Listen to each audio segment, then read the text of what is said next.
Kristo upang ang ating kapatid na yumaho ay pagkalooban niya ng awa at kanina. Panginoong Kristo, sa pag-ahay mo ng iyong buhay para sa lahat, pinabalas mo ang mga malasakit at paglinga. Panginoon, kaawaan mo kami. Panginoon, kaawaan mo kami. Panginoong Kristo, sa iyong pagkahimlay sa kamatayan, isa ka sa aming abang kalagayan. Kristo, kaawaan mo kami. Kristo, kaawaan mo kami. Panginoong Kristo, sa iyong muling pagkabuhay, pinatatag mo ang aming pananampalataya sa walang hanggang buhay sa kabila. Panginoon, kaawaan mo kami. Panginoon, kaawaan mo kami. Kaawaan-awa ng Panginoong Kristo, ating kapatid na yumao, tawarin ang kanyang mga kasalanan, at patnubayan siya sa buhay na walang hanggan. Amen. Manalangin tayo. Ama naming magapangyarihan, ikaw ay mawahin at mapagpatawad kailanman. Kami lumuluhog para kay Hena na iyong tinawag upang iyong makapiling pakundangan sa kanyang pag-asa at pananampalataya. Mayatid nawa siya sa kanyang talagang bayan at magkamit ng ligayang magpakailanman sa pamamagitan ni Yesu Kristo kasama ng Espiritu Santo magpa sa walang hanggan. Amen. Magsipo. Pagbasa mula sa aklat ni Job. Ang sagot ni Job, sana ang sinabi ko ay maitalat maisulat, at ito ay magawang isang buong aklat. At sa bato'y maiukit itong mga salita ko, upang sa habang panahon mabasa ng mga tao. Alam kong hindi natutulog ang aking tagapagligtas, na sa aking magtatanggol pagdating noong wakas.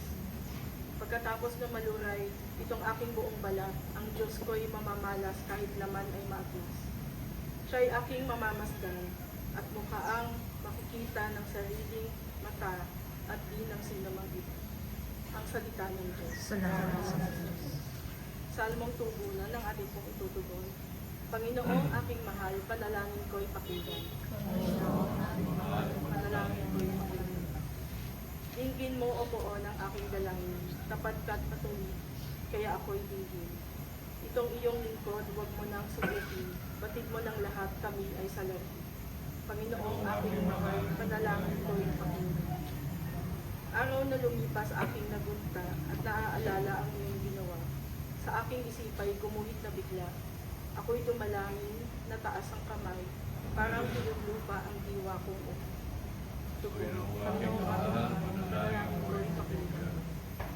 Nawala ng lahat ang aking pag-asa, kaya naman poon ako'y dinggin mo na. Ako ay umaasa, sa iyo'y nagtiwala, na kung umagay ipagugunitay ang pag-ibig mo na lubhang dakila.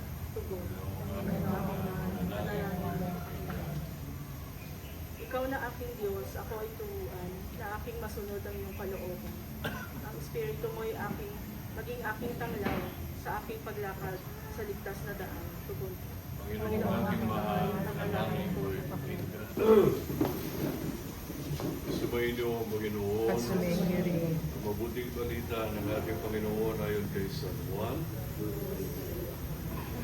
Nung panahong iyon, sinabi ni Jesus sa kanyang mga alagad, huwag kayong mabalisa, manalig kayo sa Diyos at manalig din kayo sa akin.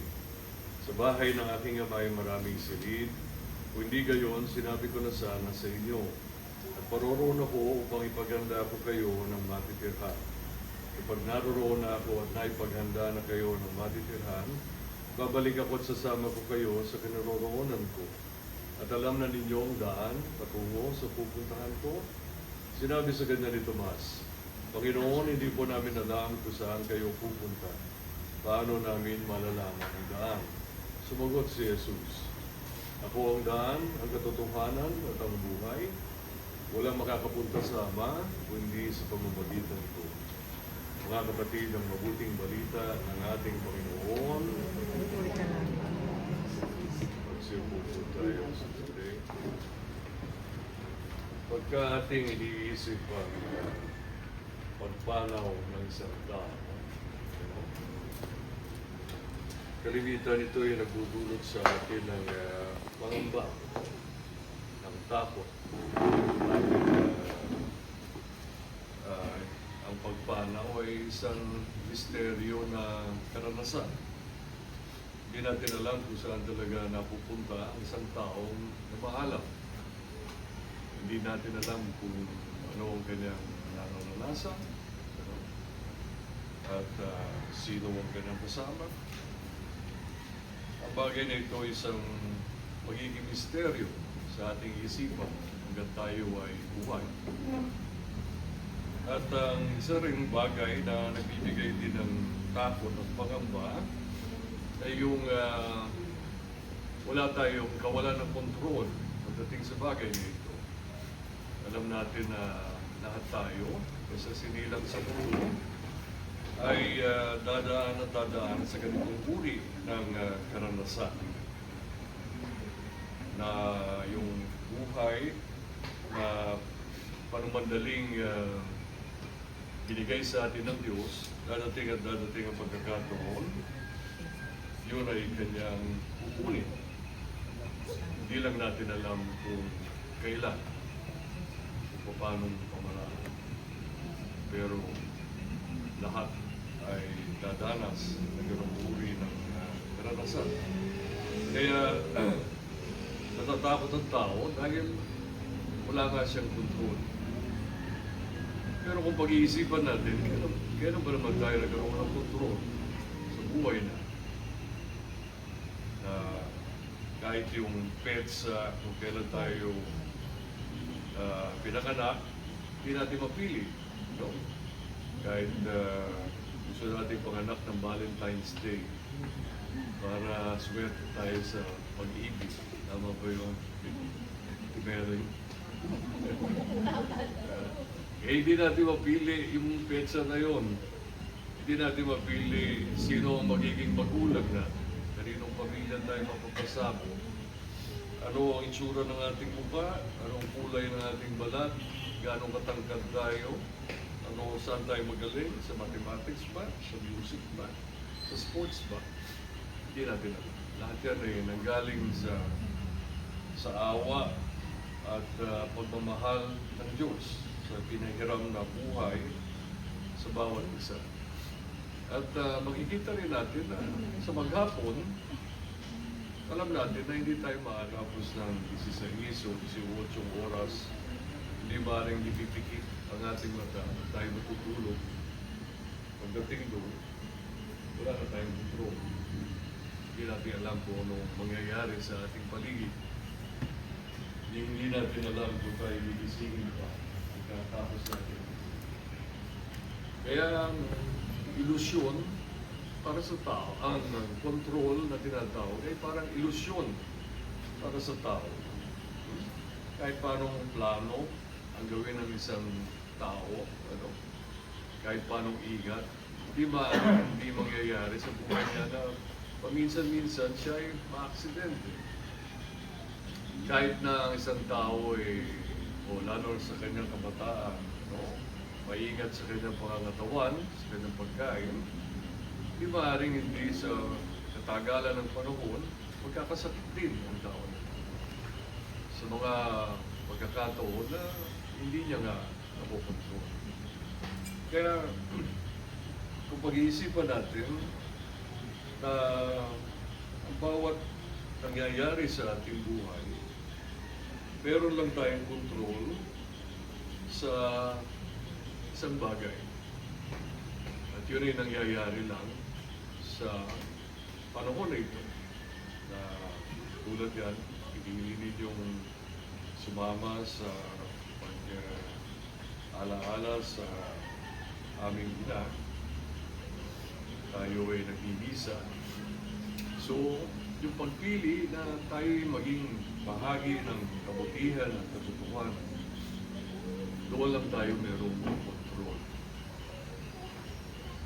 Yung ibang mga bagay na mangyayari, wala halos kahit sa pinakamagandang intensyon ng isang tao, minsan hindi nabubuo ang kanyang pangarap o ang kanyang niluluhod.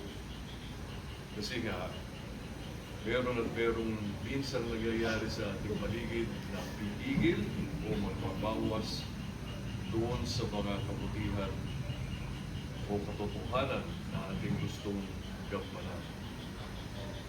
Kaya magandang pag-isipan yung sinabi ng ating Panginoon sa ating binasa sa Ebanghelyo. Sa saan sinabi niya sa kanyang mga alagad na wala dapat ikatakot pagdating sa kamatayan. Na ang kamatayan ay pagtutuloy lamang ng plano ng Diyos sa kanyang mga nilalang.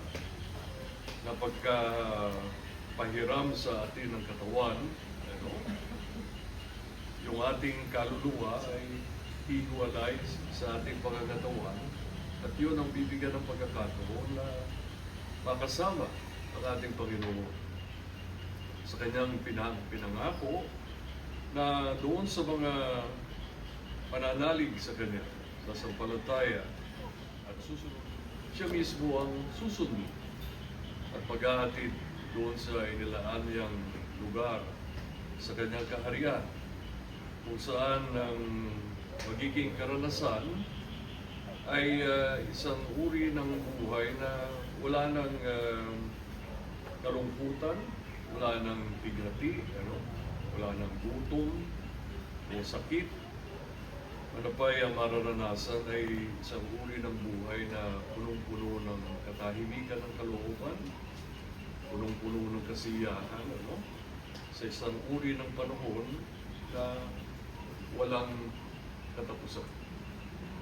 Kaya kapag yun ang nasa sa isip natin, then laging meron tayong pag-asa na sa tulong at awa ng Diyos mapangyayari yung plano niya para sa bawat isa. Pag si Trinidad at manalangin ang buong pananalig sa Diyos amang pagkapangyarihan, binuhay niyang muli ang anak niya si Kristo upang maging pagkabuhay ng lahat ng tao. Ang ating pong sasagot, amang makapangyarihan, kami iyong kawaan.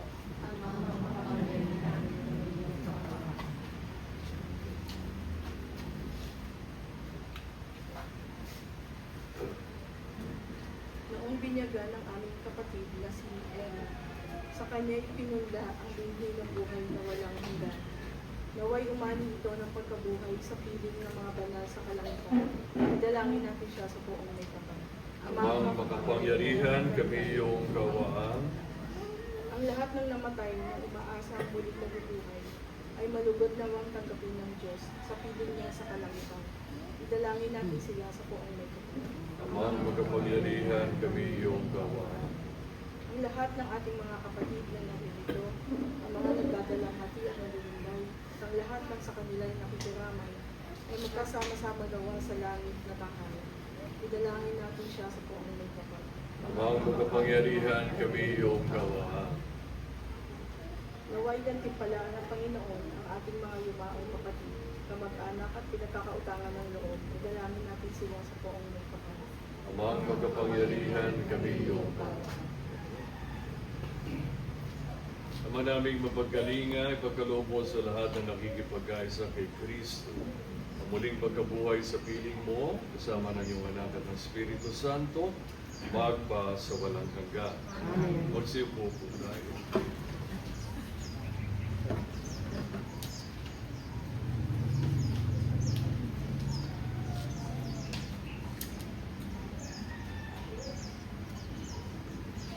Puri-puri ka doon sa mga lumikha sa sanlibutan sa iyong kagandahang loob na nito ang aming maiaalay mula sa lupa at buwan ng aming paggawa. At tinapay na ito para maging pagkain nagbibigay buhay.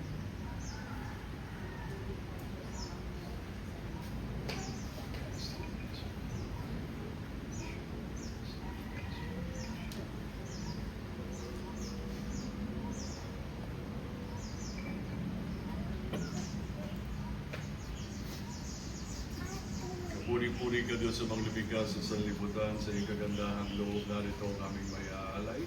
Mula sa katas ng ubas at bunga ng aming paggawa, ang alak na ito para maging inuming nagbibigay ng iyong Espiritu.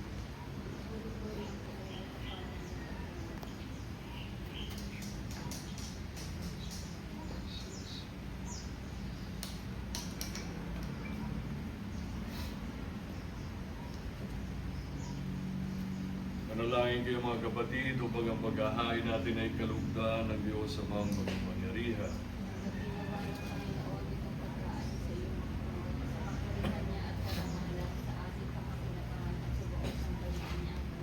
Magsitayo po tayo. Ama naming lumikha sa aming paghahain ngayon para kay Ena. Inilulog namin kanya daw ang makaharap sa pag-uupo. Ang iyong mawayng anak na siyang lilitis na may habag, makundangan sa pananalig na matapat, sa kanyang mapagmalasakit na pagliligtas.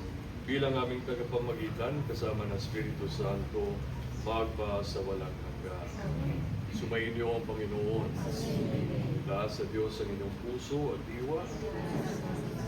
Pasalamatan natin ang ating Panginoong Diyos. Ama naming pagkapangyarihan, tunay nga marapat na ikaw ay aming pasalamatan sa pamamagitan ni Jesucristo na aming Panginoon. Sa gabi ng kamatayan ay pag-asang sumisilay, ang muli niyang pagkabuhay na aming kinabukasan. Loob namin lumalakas ngayong aming natitiyak na kamatay ay lilipas. Hindi ito ang aming wakas sa sandali ng pagpanaw, ikaw ang aming hantungan. Kami ngayon namamatay, sa iyong bukas ay mabubuhay. Kaya kaysa ng mga anghel na nagsisiawit ng papuri sa iyo na walang upay sa kalangitan, kami nagbubunyi sa iyong kadakilaan. Santo,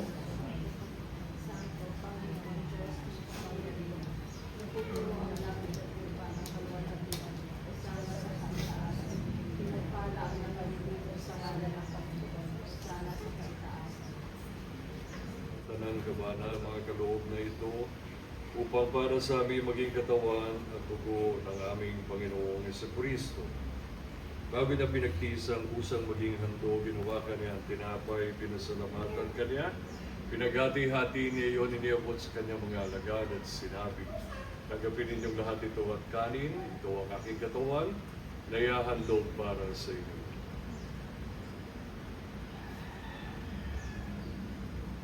Kaya hindi naman matapos ang hapunan, inawakan niya ang kalis, muli kanyang pinasalamatan, iniabot niya ang kalis sa kanyang mga alagad at sinabi, tanggapin ninyong lahat ito, tinungin, ito ang kalis ng aking dugo, ng bago at walang hanggang tipan.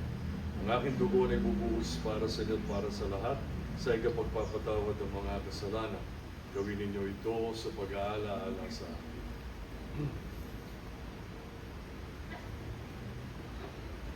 Pagbunyi natin ang misteryo ng ating pananampalataya.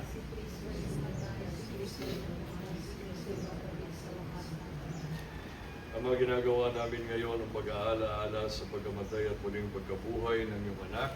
Kaya tinialay namin sa iyo ang tinapay na nagbibigay buhay at ang kalis na nagkakaloob ng kaligtasan. Kami nagpapasalamat dahil kami iyong minarapat at tumayo sa harap mo para maglingkod sa iyo. Sinasama namin kami magsasalo-salo sa katawan at dugo ni Kristo ay mabuklod sa pagkakaisa sa pamamagitan ng Espiritu Santo. Malingapin mo yung simbahang laganap sa buong daigdig. Puspusin mo kami ng pag-ibig kaysa ni Leo na aming papa at ng aming obispo at ng tanang kaparihan. Alalahanin mo rin si Ena na tinawag mo mula sa daigdig na ito nung siya'y biniyagan siya'y nakiisa ni Kristo sa pagkamatay. Ngayong siya'y pumanaw na, naway makaisa siya ni Kristo sa muling pagkabuhay. Alalahanin mo rin ang mga kapatid naming nahimlay na may pag-asang sila'y muling mabubuhay. Gayon din ang lahat ng mga pumanaw, kawaan mo sila at patuloyin sa iyong kaliwanagan. Kawaan mo at pangitabating kaming lahat na makasalo sa iyong buhay na walang wakas, kaysa ng mahal na Birhen Maria, na ina ng Diyos, kaysa ng mga apostol at ng lahat ng mga banal na namuhay sa daigdig ng kalugod-lugod sa iyo. May pagdiwang nawa namin ang pagpupuri sa ikarangal mo sa pamamagitan ng iyong anak na aming Panginoong Jesucristo. Sa pamamagitan ni Jesucristo, kasama niya sa Kanya ang lahat ng parangal at papuri ay sa iyo. Diyos amang pagkapangyarihan, kasama ng Espiritu Santo, magpa sa walang hanggan. Sa tagubiling ng mga nakagagaling na turo at utos ng ating Panginoon, manalangin, sumasalangit ka.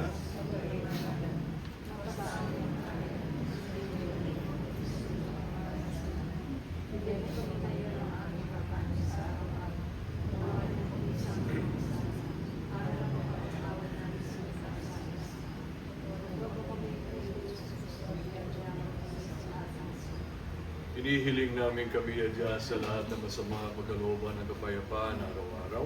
Iligtas sa kasalanan at ilayo sa lahat ng kapahamakan. Samantalang aming pinananabigan ang dakilang araw ng pagpapahayag ng tagapagligtas naming si Jesucristo. sapagkat sa iyo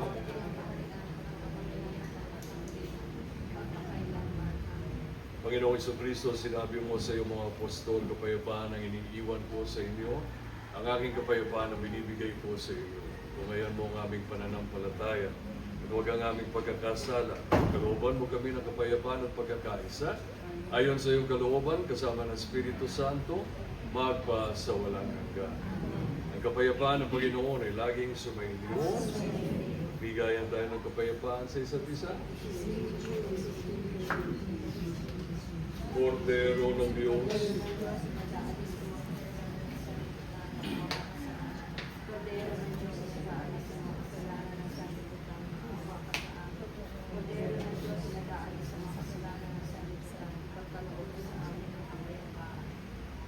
mga kapatid, ito ang kordero ng Diyos. Ito nag-aalis sa mga kasalanan ng sanlibutan. Kapapalad ang mga inaaniyahan sa kanyang piging. Panginoon, hindi ako karapat-dapat.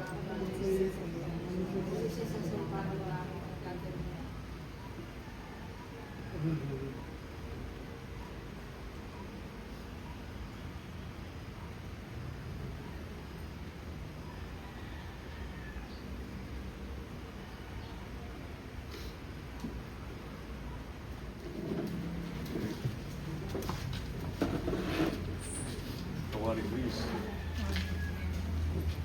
Tawari Cristo. Tawari Cristo. Tawari Cristo. Tawari Cristo.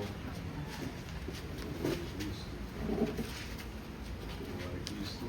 Tawari Cristo. Magsitayo po tayo.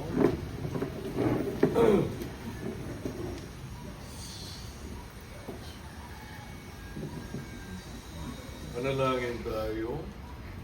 Ama naming mapagmahal, inilagak ng iyong anak sa amin ang pabawang pagsasalo sa banal na piging. Pagkaloob mong si Ena ay makapakinabang sa hapag ni Kristo sa kabilang buhay, sa pamamagitan na rin ng anak mong mahal, kasama ng Espiritu Santo, magpa sa walang hanggan. Sumainyo ang Panginoon. Palain kayo ng makapangyarihang Diyos, Ama, Anak at Espiritu Santo. Tapos ng ating misa, umayo tayo mapayapa. Salamat sa Diyos. Salamat po.